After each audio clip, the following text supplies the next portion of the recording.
오늘은 사도행전 26장 24절부터 32절에 가지고 말씀을 가지고 함께 은혜를 나누고자 합니다. 먼저 전 단락이었던 1절부터 23절의 내용은 사도 바울이 아그리파 왕 앞에서 자신을 변론하는 내용이었습니다.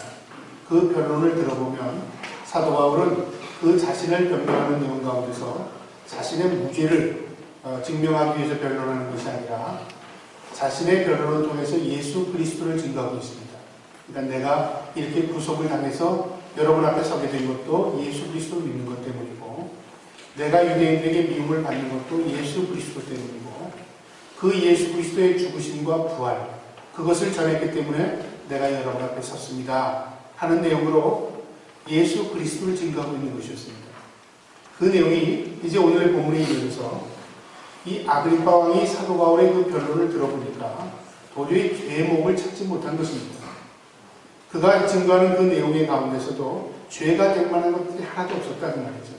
그래서 아그리파 왕이 자신이 사도 바울의 죄가 없음을 스스로 인정하는 내용과 함께 사도 바울이 담대하게 아그리파 왕과 또 그의 동생이었던 베니게와 그 당시에 총독이었던 베스도와 그 다음에 자신을 고소했던 유대인들, 여기 아리새인들 앞에서 자신이 담대하게 예수 그리스도의 복음을 전하는 내용이 오늘 본문의 내용입니다. 여기서 사도 바울의 모습을 보면요, 그 어느 때보다도 담대하게 왕 앞에서 복음을 전하는 내용을 우리가 볼 수 있습니다. 이 사도 바울의 담대함이 저와 여러분의 담대함이 되기를 주님의 이름으로 축복합니다. 아멘. 여러분, 담대하다, 그 말이 여러분 어떻게 들으십니까? 담대하다는 말의 반대말이 뭘까요? 여러분 아마 두려움이 아닌가 그렇게 생각합니다. 이 두려움이라는 것은요, 심리학에서는 방어 기제의 한 부분으로도 생각을 하는데요, 사람에게 있어서 두려움이 없으면 생명의 위협을 단축시킬 수 있다고, 그러니까 위협을 느낄 수 있다는 말이죠. 그러니까 불을 보면은 저거 탈까 두려움, 그것이 사람을 지켜주고요. 또 높은 곳에 있을 때 떨립니다. 떨어질까 봐요. 그 두려움이죠. 그것이 자기의 생명을 보존하는 역할을 합니다. 그런데 지나친 두려움은 모든 병의 근원이 됩니다. 여러분, 그래서 두려움이 어느 정도 적당히 있는 것은 나를 보호하는 역할까지는요, 그것이 일반적으로 두려움이 과하게 되면 모든 것이 병이 됩니다. 내가 병 걸려서 죽으면 어떡할까? 내가 암에 들리면 어떡할까?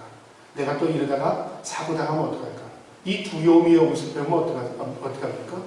아무리 그 두려움을 떨쳐버리려도 그 두려움을 떨쳐버리지 못합니다. 어떤 사람이 병원에 와서 그러더랍니다. 의사 선생님한테 이렇게 얘기했답니다. 진단을 한 다음에 내 병이 어떻습니까? 그러니까 예, 괜찮습니다. 그랬더니 눈치를 싹 살피더니 하는 얘기가 다 알고 왔어요. 나 죽을 병 걸린 거 다 알고 왔어요. 그러더니 아닙니다. 그렇지 않습니다. 그랬더니 얘기해요. 날 속이는 거죠? 그랬답니다. 그러니까 이 사람이 자기 아버님이 암으로 돌아가신 거예요. 자기도 몸이 아프기 시작하니까 내가 암이구나. 자신이 진단을 내린 거예요. 의사 앞에 가서 내가 어떻습니까? 그랬더니 의사가 괜찮습니다. 그랬더니 의사가 나를 속이고 있다 생각하는 거죠. 그러면서 자기가 다 진단 내린 거예요. 내가 죽을 병이 걸렸으니까 당신이 나를 얘기하는 게 아닌 거죠. 두려운 마음이 든 거죠.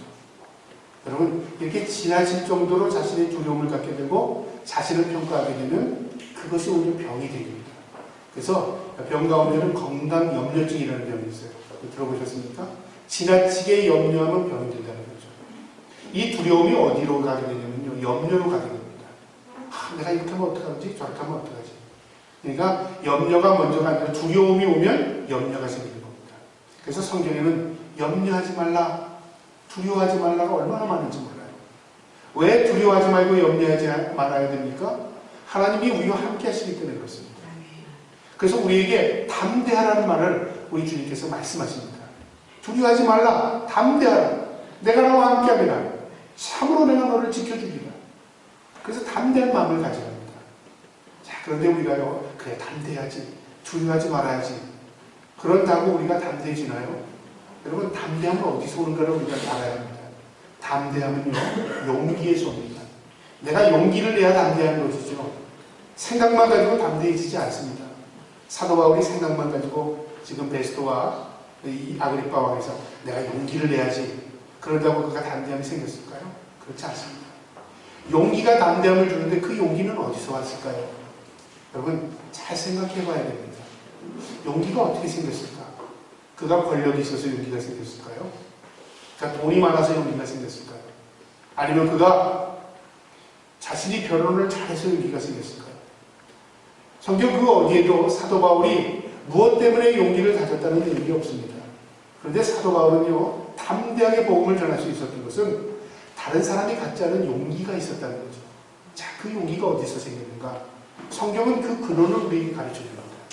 여러분, 힘쓰는 용기가 있습니까? 때로는 자기보다 연약한 사람에게 힘쓴 사람이 용기를 갖습니다. 저것쯤이야.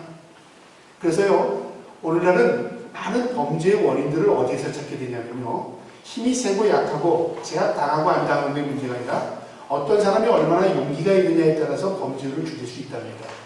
통계적으로 자료가 나오고 있는데요. 한 예로 성폭행을 많이 당하는 그 조사를 데이터로 조사한 일이 있습니다. 어떤 사람들이 성폭행을 많이 당하는가, 여자를 분류했는데요.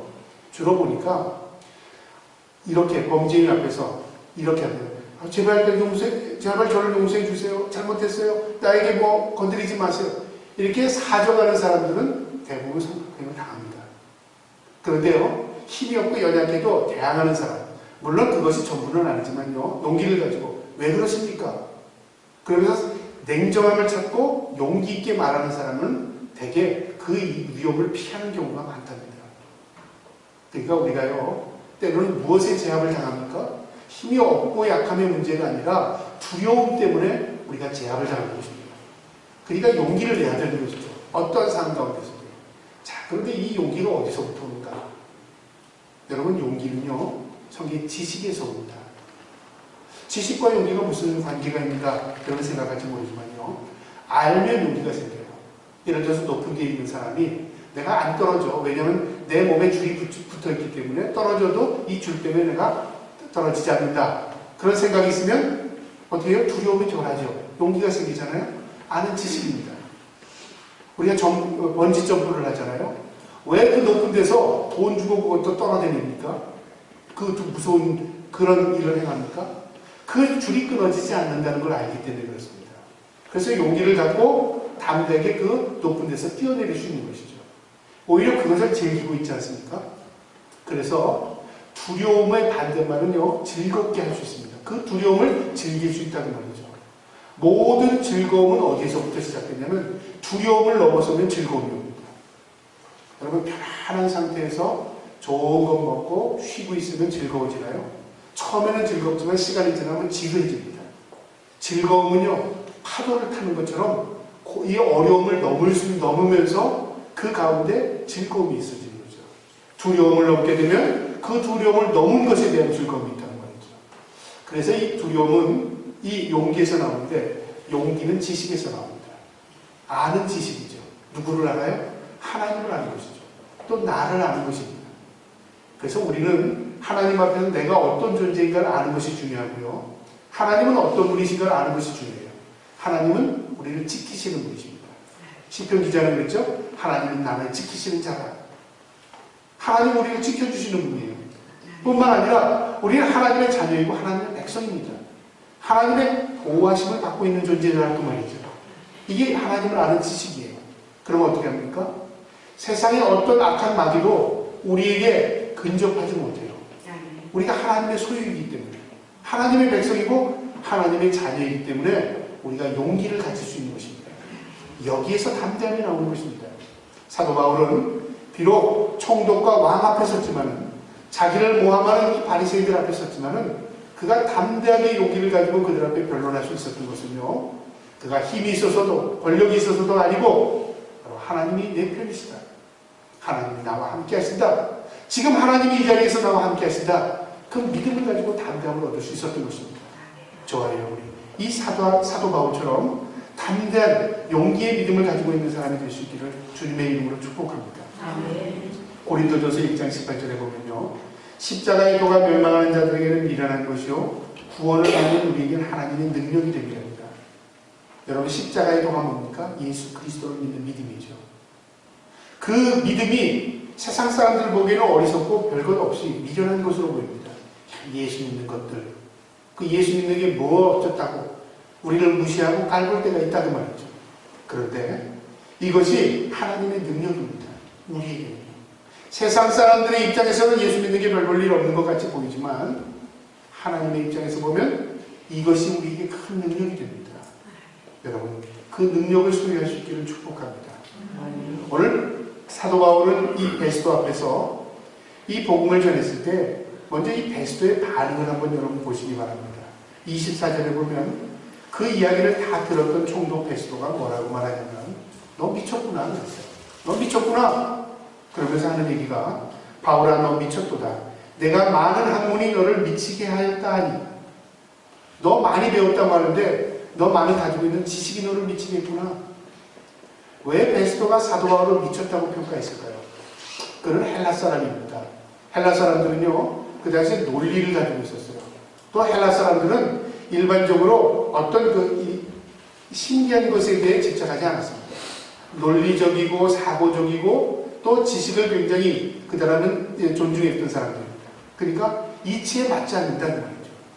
사람이 죽었다가 살아나고 그 사람이 신이라고 말하고 예수 그리스도를 전하는 그 사도 바울을 가만 들여다보니까 이건 미친 사람 같다는 거죠. 예수님을 인간으로 본 거예요. 그 예수님께 푹 빠져있는 사도 바울을 보니까 넌 미친 게 아니냐. 그렇게 평가한 것이죠. 여러분, 때로는 우리가 세상 사람들로부터 야, 예수 너무 믿지 마. 적당히 믿어. 그런 사람이 있습니다. 왜요? 내가 예수님에 푹 빠졌다고 생각하는 거죠. 다시 말하면 미칠까봐 생각하는 거죠. 여러분, 그래서 우리가 그리스도인들이 머리가 뜨거우면 되지 않는 이유가 뭐냐면 머리가 뜨거우면 미쳤다는 것입니다. 가슴이 뜨거워야 합니다. 그런데 우리는 거꾸로 머리를 뜨겁게 만들려고 합니다. 가슴은 냉랭하고 어떻게 됩니까? 펄쩍펄쩍 뛰죠. 그런데 그것은 신앙이 아닙니다. 신앙은요, 믿음이라는 것은 냉철한 사고를 가지고 있어야 됩니다.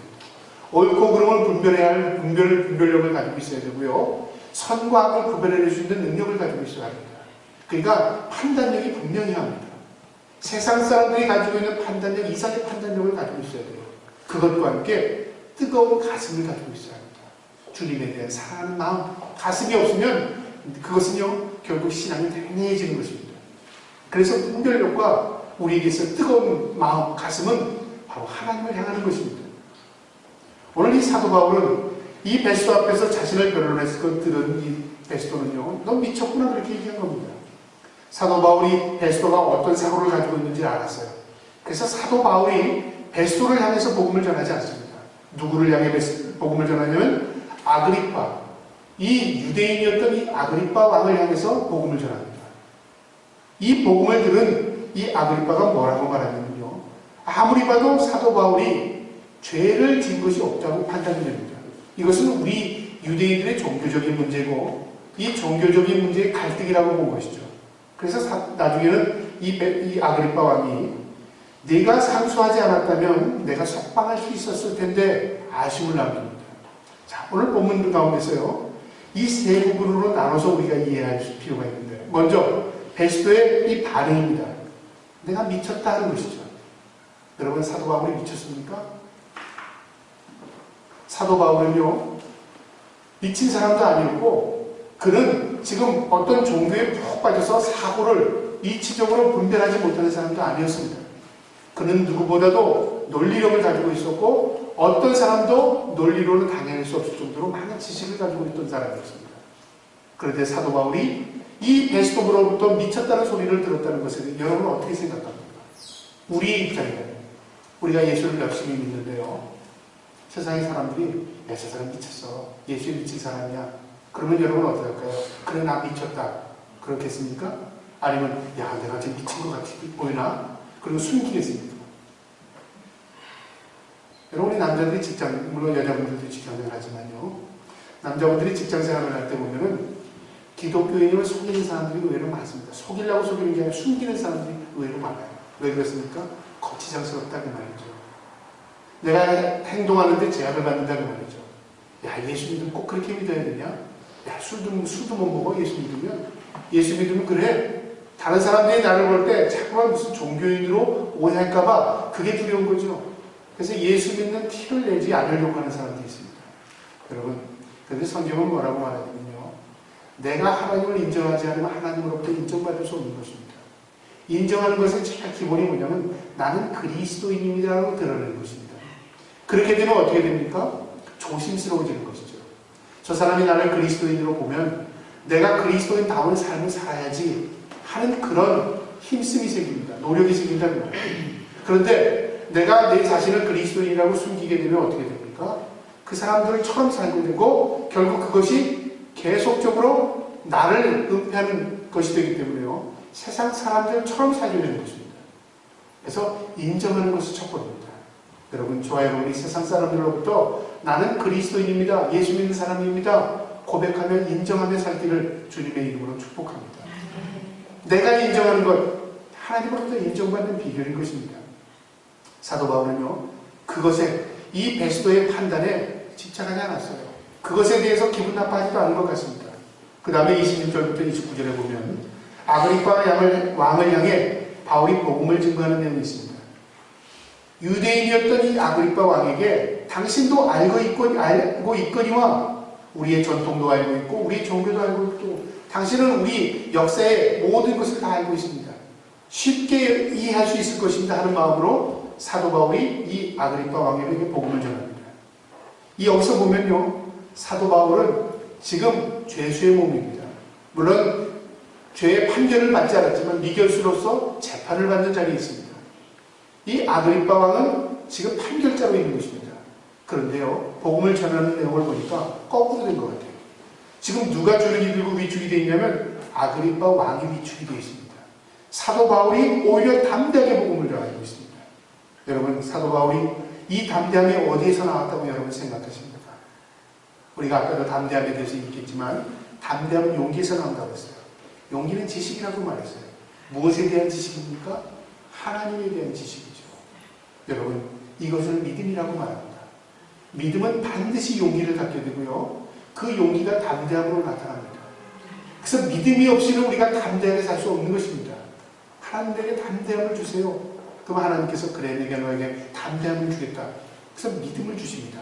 근데 그 믿음의 요소를 여러 번 펼쳐보면 믿음은 좋은 것들만 뭉쳐있는 것이라고 우리는 생각합니다. 내가 갖고 싶은 것만 그 안에 있다고 생각하는데요. 믿음은 그런 것이 아니죠. 믿음은 뭐냐면 우리를 연단시키고 우리를 고난으로 훈련시키고 우리를 거목과 같이 키워나는 과정에 하나님께서 우리에게 믿음을 주십니다. 여러분, 믿음을 갖고 싶습니까? 하나님에게 성경은 믿음 달라고 기도하라고 말합니다. 저도 그렇게 기도했어요. 하나님, 목사로서 믿음 주시옵소서 그렇게 기도했는데 어느 날 제가 새벽에 그것을 깨달았어요. 하나님, 내가 믿음 달라고 했지 이런 고난 달라고 했습니까? 그런데 하나님의 음성을 듣게 된 것 같아요. 내가 너에게 지금 믿음 주고 있지 않느냐. 가만히 생각해 보니까 고난이 없이는 우리가 믿음이 생기지 않는 거예요. 고난이 없이는 연단이 되지 않아요. 근데 우리는 고난 없는 믿음을 요구했단 말이죠. 여러분, 믿음 받고 싶습니까? 믿음의 사람 되기 원합니까? 그러면 여러분이 처해 있는 그 어려운 환경 가운데서 그 믿음을 이겨낼 수 있는 힘을 달라고 기도할 수 있기를 주님의 이름으로 축복합니다. 믿음을 피해서는 믿음이 되지 않아요. 믿음은 넘어가는 것입니다. 그러면서 유능한 능력의 선언이 되는 것처럼 하나님께서 우리를 믿음의 사람으로 만들기 위해서 때로는 고난을 주시는 것이다 그 말이죠. 사도 바울은 이 담대함이 믿음에서 나왔습니다. 또 이 믿음은 신뢰를 바탕으로 두고 있어요. 여러분, 믿지 않는데 어떻게 믿음이 생깁니까? 어린아이들이 친구한테 매를 맞았어요. 그런데 엄마 손을 잡고 가다가 자기를 때린 친구를 봤어요. 엄마, 쟤가 나 때렸어. 그럼 어떻게 해요? 누가 도망가요? 자기를 때리는 애가 도망가요. 왜 도망갈까요? 엄마를 보니까 엄마가 나에게 야단을 칠 것 같아요. 그 친구가 도망간다고 말이죠. 그 매를 맞은 아이가 왜 담대하게 그 친구 앞에서 엄마, 제가 나를 때렸어 얘기할 수 있습니까? 엄마를 신뢰하는 거예요. 엄마를 나는 보호해 줄 거야. 이게 믿음입니다. 사도 바울이 이렇게 담대하게 이야기할 수 있었던 것은요, 하나님을 나는 신뢰한다. 하나님이 지금 나와 함께 하신다. 그걸 믿었기 때문에 그렇습니다. 여러분, 이것이 우리에게 믿음이 되는 것입니다. 하나님만을 신뢰하시기 바랍니다. 그 다음에 이 담대한 믿음은요, 확신에서 오는 것입니다. 확신. 여러분, 지식이 어디서 확신이죠. 야, 그럴 수도 있고 안 그럴 수도 있고, 이건 지식이 아니죠. 지식은 분명한 것입니다. 우리가 하나님에 대한 지식이 분명하게 되면 하나님에 대한 확신이 생깁니다. 심지어는 그리 아니하실지라도 감사한다 하는 이 감사의 고백처럼 우리의 생각대로 되지 않을지라도 하나님께서 우리에게 좋은 것으로, 최선의 것으로, 아름다운 것으로 우리에게 응답해 주실 줄 믿는다는 거죠. 이게 뭘까요? 확신입니다. 내가 기대할 것 이상으로, 내가 소원하는 것 이상으로 하나님께서 우리에게 은혜를 베풀어 주실 줄 믿는다는 거죠. 그러니까 믿음은 멀리 내다보는 것입니다. 바라는 것들의 실상이요, 보지 못하는 것들의 증거가 되는 것입니다. 여러분, 하나님에 대한 믿음, 하나님에 대한 신뢰, 하나님에 대한 확신을 갖고 살 수 있기를 주님의 이름으로 축복합니다. 이것이 사도 바울에게 능력이 된 것입니다. 그래서 왕 앞에서도, 총독 앞에서도, 자기를 모함하는 많은 사람들 앞에서도요, 오히려 그 사람들을 제압하고 담대하게 복음을 전할 수 있었던 하나님의 사람이 될 수 있었던 것입니다. 그 다음에요, 30절부터 32절의 내용입니다. 아그리빠 왕에 의한 바울의 무죄 판결에 하는 내용입니다. 아그리빠가 그 이야기를 다 들어보고는 도저히 죄를 찾지 못한 것입니다. 그래서 31절에 보면 물러가서로 말하되 이 사람은 사형이나 결박을 당할 만한 행위가 없다 하더라. 서로 얘기해보면 죄 찾았어? 뭐가 죄가 연결되는 거 있어? 아무도 죄에 대한 내용을 찾지 못한 겁니다. 그의 종교의 문제이고 그의 신념에 대한 문제지 그의 신념에 대한 문제를 죄로 뒤집어 씌울 수는 없다. 그렇게 된 거예요. 그래서 뭐라고 말하냐면 이 사람이 만일 가이사에게 상소하지 아니하였더라면 석방될 수 있을 뻔하였다. 이 말을 다른 말로 말하면 사도 바울아, 네가 상소를 취하해라. 그러면 너 지금 이 자리에서 석방시켜줄게. 이 말이기도 한 것입니다. 그러니까 골치 아프게 자꾸만 꼬지 말고 우리가 보기엔 너의 죄가 없는 것 같아. 그러니까 내가 판결을 할 텐데 네가 상소한 걸 취하해라. 그러면 죄가 없다고 널 풀어주겠다고 말이죠. 사도 바울이 그걸 원했습니까? 아닙니다. 사도 바울이 자기의 무죄를 주장하기 위해서 변론한 것이 아니었고요. 자신이 이미 예루살렘에 올 때 많은 제자들로부터 자신을 따르던 많은 사람들로부터요. 예루살렘에 이번에 가지 마세요, 사도 바울 선생님. 이번에 곤욕을 치를 것 같이 우리가 생각이 됩니다. 성령의 인도함을 받았어요. 그 얘기를 이미 듣고도 알고 있었습니다. 그러나 사도 바울은요, 그 일에 개의치 않았습니다. 내가 가는 길을 주님이 인도하시는 길을 믿었고요. 그 길을 묵묵히 걸어간 것입니다. 이게 믿음의 길인 것입니다. 우리는 때로는 믿음이 있다 하고 기도하면서도요, 사람들과 의논하려고 할 때가 얼마나 많은지 몰라요. 날 위해서 기도해 주세요 그러고 기도는 하고 나서도 의논합니다. 이거 이렇죠 저렇죠. 그래서 생각을 모으려고 할 때가 많다고 말이죠. 만약에 사도 바울이 생각을 모으고 결정했다면 사도 바울은 끝까지 복음을 전하는 사람으로 남지 못했을 것입니다. 사도 바울은요, 항상 믿음의 확신을 가지고 있었던 사람이에요. 그래서 그는 취하지 않은 것입니다. 자신을 변론하기 위해서 이 재판을 받는 것이 아니라 하나님의 보이지 않는 섭리가 나를 이끄는 것을 알았다는 말이죠. 그래서 내가 가는 길 나는 알지 못하지만 하나님께서 지금까지 나를 선한 길로 인도하신 것처럼 앞으로도 복음을 위해서 나를 쓰실 줄 믿는다. 그래서 나는 상소를 취하지 않겠습니다. 그 말이에요. 그리고 로마까지 가겠다 하는 그 말입니다. 왜요? 하나님이 나를 도우실 줄 믿기 때문에, 하나님이 선한 길로 인도하실 줄 믿기 때문에, 하나님이 나를 한 걸음 한 걸음 인도하실 줄 믿기 때문에, 여러분, 이 마음이 저와 여러분의 마음이 되기를 주님의 이름으로 축복합니다. 오늘 이 말씀에서요, 우리에게 주는 교훈의 세 가지를 찾아보려고 합니다. 그 첫 번째 교훈은요, 사도 바울은 어떠한 상황 가운데서도 믿음의 담대함을 잃지 않았습니다. 여러분, 저와 여러분의 믿음의 사람입니다. 하나님이 우리에게 작던 크던 믿음을 도와주십니다. 우리가 천국 갈 때 무엇 가지고 갑니까? 믿음 가지고 갑니다. 그래서 마지막 때는 믿음을 본다고 말합니다. 여러분, 그러면 어떻게 살아야 합니까? 담대한 믿음으로 살아야 합니다. 하나님이 나를 지켜주실 거야. 하나님이 나를 도와주실 거야. 하나님은 선하게 나를 인도해 주실 거야. 여러분, 이 믿음 갖고 살 수 있기를 주님의 이름으로 축복합니다. 그러면 담대함이 생깁니다. 그 다음에요, 오늘 주는 이 말씀의 교훈은 사도 바울은 자신의 처지를 바라보지 않고 자신의 사명을 바라봤습니다. 여러분, 무엇을 보느냐가 중요한 게 아니라 어떻게 보느냐가 중요하다고 했죠. 똑같은 것도 그래요. 사물도 마찬가지예요. 어떤 각도에서 보느냐에 따라서 전혀 다르게 보이잖아요. 영적인 것도 마찬가지입니다. 어떤 관점에서 해석하느냐에 따라서 전혀 다르게 해석됩니다. 여러분, 심리학에서 인지치료를 하는데요, 사람에게 문제가 있을 때 상담을 통해서 치료할 때 인지치료는 어떻게 하냐면 생각을 바꿔주는 겁니다. 저 사람 때문에 그래요. 남편 때문에 그래요. 우리 아이들이 나를 속삭여서 그래요. 직장에서 상사들이 나를 괴롭혀요. 제가 나를 따돌렸어요. 모든 문제를 보면 원인이 있어요. 원인이 있다. 결과가 있는데 그 원인이 있단 말이죠. 근데 그 생각이 맞을 수도 있지만 틀릴 수도 있다는 말이죠. 제가 나를 괴롭혔어요. 저 사람이 나를 그렇게 했어요. 그러면 어떻게 다 들어보고 상담하는 사람이 그 생각을 바꿔주는 거예요. 어떻게 바꿔줄까요? 왜 괴롭힌다고 생각하세요? 물어봐요. 그러면 어떻게 하죠? 제가 나를 왜 따돌려요? 그게 왜 따돌림이라고 생각하죠? 그러면 생각하게 되잖아요, 사람이요. 이런 행동 때문에 나를 따돌린 것 같아요. 왜 그 행동이 따돌린다고 생각을 하게 됐습니까? 또 물어보면요. 자기가 깊이 생각하게 돼요. 아, 내가 이런 행동 때문에 이렇게 된 게 같아요. 그렇게 말하잖아요. 그렇지 않을 수도 있습니다. 내 기분이 나쁘니까 저 사람도 기분이 나쁘다고 생각할 수 있잖아요. 모든 사람은 그렇게 생각하지 않습니다.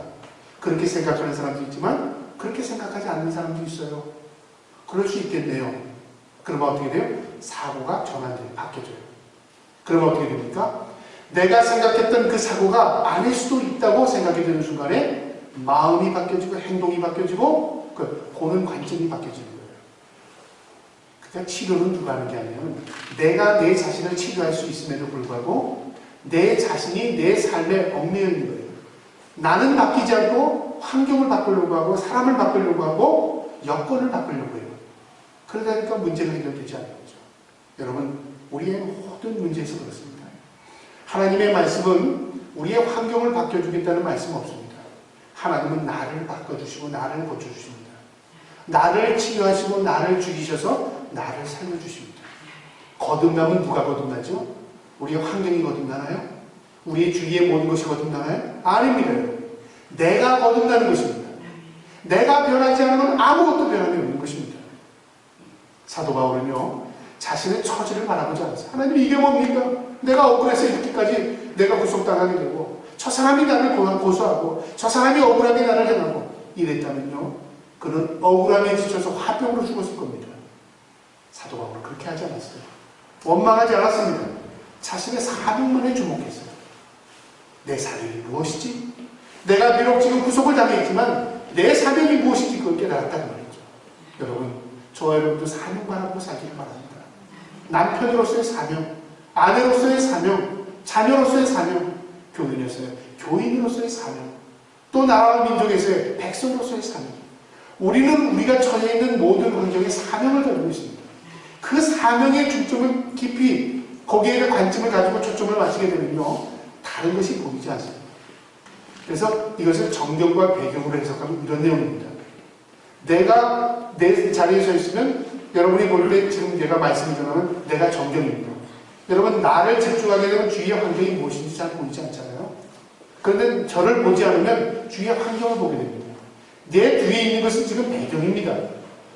여러분은 지금 저에게 집중하면 저게 정경이 되는 거죠. 그런데 이 정경을 배제해버리고 다른 것 보게 되면 배경을 보게 되는 거죠.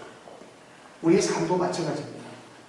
우리의 집안이 이래서, 환경이 이래서, 부모님이 이래서, 내 여건이 이래서 자꾸만 다른 것을 보게 되면 내 진짜의 나를 발견하지 못하게 됩니다. 그러면 뭐예요? 헛인생 사는 것입니다. 하나님은 내 자신을 보라고 하십니다. 내 안에 계십니다. 나를 변화시키기 원하십니다. 저와 여러분이 하나님께서 주신 그 사명 발견할 수 있기를 주님의 이름으로 축복합니다. 고린도전서 9장 19절에요. 내가 모든 사람에게서 자유로우나 스스로 모든 사람에게 종이 된 것은 더 나은 사람을 얻고자 하니라. 사도 바울은 누구보다 자유를 가진 사람이었습니다. 그런데 왜 그랬습니까? 자기의 사명이 무엇인지를 깨닫고 오히려 자기가 거꾸로 종이 됐답니다. 무엇을 위해서요? 더 많은 사람을 구원하기 위해서, 얻기 위해서 자신의 사명 바라본 것입니다. 저와 여러분도 사도 바울처럼 복음의 사명 바라볼 수 있기를 축복합니다. 마지막으로요, 오늘 이 본문은 사도 바울은 고난을 피하지 않고 고난의 싸움을 이겨낸 줄 아는 사람이었습니다.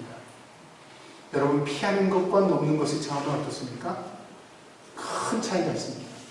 피하는 것은요, 어려움만 오면 숨어 있는 것입니다. 회피. 여러분, 이것은 유아적인 특성입니다. 어리면 어릴수록 그리고 어려움을 피합니다. 왜요? 어린아이들일수록 어려운 것은 해나가려고 하지 않고 피하는 거지. 성숙할수록 어떻게 합니까? 어려움을 직면하면 직면할수록 그 어려움을 넘으려고 힘쓴다는 말이죠. 우리의 영적인 문제도 마찬가지인 것입니다. 우리에게는 잠재의식 가운데 고난을 피하고자 하는 마음이 도사리고 있어요. 그런데 우리 안에 내주 계신 성령님께서 그 어려움을 이겨낼 수 있는 힘이 되어주십니다. 여러분, 어디에 이끌리는 게 좋습니까? 내 욕망에 이끌리면 피합니다. 모든 것을 피하면서 살아가려고 합니다. 이것은 변화가 없는 것이에요. 있는 그대로의 삶으로 마칩니다. 그러나 고난을 싸워 이겨내는 사람은 어떻게 됩니까? 성장하고 성숙해집니다. 영적으로도 성숙할 뿐만 아니라 사람이 그릇됩니다. 여러분, 저는 어제 이런 생각이 들더라고요. 아침에 밥을 먹고 차를 한잔 마시면서 가만히 인생이 뭔가 돌이켜 생각했는데요. 이런 생각이 들어요. 야, 성경의 비유를 보면 기가 막히다. 여러분, 성경에 사도 바울이 또 예수님께서도 그랬지만 우리를 그릇으로 비유했습니다. 여러분, 하나님께서 쓰기 좋은 그릇도 있고 천이 쓰는 것도 있고 또 귀하게 쓰는 그릇도 있다고 그러죠. 사도 바울은 우리가 그릇이랍니다. 질그릇에 불과해서 우리가 쉽게 깨지지만 우리 안에 무엇을 담고 있느냐에 따라서 우리의 가치가 완전히 달라집니다. 거기다 금을 담고 있으면 금그릇, 우리가 거기서 배설물을 담고 있으면 더러운 그릇이 되는 것처럼. 그렇잖아요? 그래서 저는 어제 이런 생각이 들어요. 우리가 모두가 그릇인데요. 그릇이 서로 부딪힙니다. 살아가는 인생이 서로 부딪힘이잖아요. 그 부딪히면 내 그릇에, 내 상처에, 그릇에 뭐가 생겼습니까? 상처가 생겼어요. 그러면 어떻게, 내 입장에서는 저 사람이 저 그릇이 내게 부딪혔으니까 내가 상처가 됐지. 모든 그릇에 반만 하고 있어요. 그런데 어떤 그릇은요, 상처가 있지 않았어요. 가만 보니까 코팅되어 있는 그릇이 있다고 말이죠. 왜 그렇습니까? 코팅되어 있으니까 부딪혀도 상처를 이겨낼 수 있어요. 여러분, 그 코팅이 뭔가 가만히 생각했어요. 아, 하나님이 쓰는 그릇 코팅되는 그릇이구나. 하나님께서 우리에게 믿음으로 코팅시키고 있구나 그러죠. 그래서 부딪혀도 우리는 부딪히지 않게 해달라고, 내가 상처받지 않게 해달라고 했지만 하나님께서 어떻게 해요? 네가 얼마든지 세상에서 많이 부딪혀도 너는 빛나는 그릇으로 만들기 위해서 하나님께서 믿음으로 코팅시키고 있다, 그런 생각이 들어요. 아, 그러니까 내 마음에 얼마나 마음에 편안하든지, 그래, 내가 부족하고 연약하니까 하나님께서 나를 믿음으로 코팅시키고 있구나, 그런 생각이 들게 되었습니다. 여러분, 맞습니까? 마찬가지예요. 우리의 인생을 우리는요, 가만히, 당신이 건들지 않으면 난 가만히 있어, 그렇게 생각하지만요, 그것을 어디에 있어요? 죽으면 건들지 않습니다. 무덤에 들어가면 아무도 건들지 않아요. 그냥 죽겠다는 말이죠. 여러분, 살아있고 숨쉬는 순간 모든 것이 우리를 건듭니다. 그럼 어떻게 합니까? 건들지 말기를 바라는 것이 아니라 하나님 견딜 수 있는 힘 주시고 능력 주셔서 우리가 더 빛나는 그릇으로 만들어주시고 더 아름다운 믿음으로 코팅시켜달라고 하나님께 기도해야 하는 것입니다. 여러분, 사도 바울은요, 고난을 피하지 않았습니다. 고난을 이겨냈습니다. 그는 이 영적으로 위대한 복음의 사도가 된 것입니다. 데살로니가전서 2장 2절에요. 너희가 아는 바와 같이 우리가 먼저 빌립보에서 고난의 능력을 당하였으나 우리 하나님을 힘입어 많은 싸움 중에 하나님의 복음을 너희에게 전하였다. 사도 바울은요, 고난과 능력을 많이 당했답니다. 그 고난의 능력을 어떻게 했다고요? 피하지 않고 싸웠답니다. 그리고 하나님의 복음을 너희에게 전했답니다.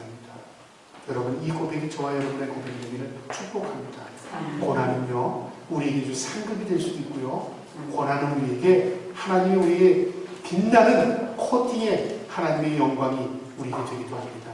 저와 여러분이 그 하나님의 놀라운 섭리 가운데 고난을 이길 수 있도록 믿음 달라고 기도할 수 있기를 주님의 이름으로 축복합니다.